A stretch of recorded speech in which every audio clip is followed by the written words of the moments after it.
cooking meatballs sweet and sour, guys.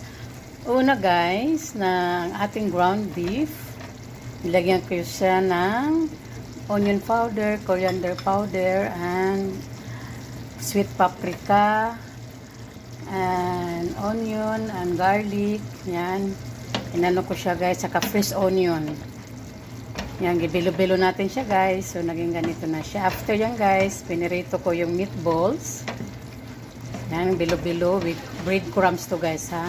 Pagkatapos ko pagbilo-bilo, guys, yan, nagisa na ako ng sibuyas, bawang, ayan. Tapos, ayan, nilagay ko na ulit, guys, yung ano, yung ano natin, meatballs. Tapos, nagawa ko, guys, ng sauce. Sauce, 1 half cup of vinegar, 2 tablespoons of sugar, 2 tablespoons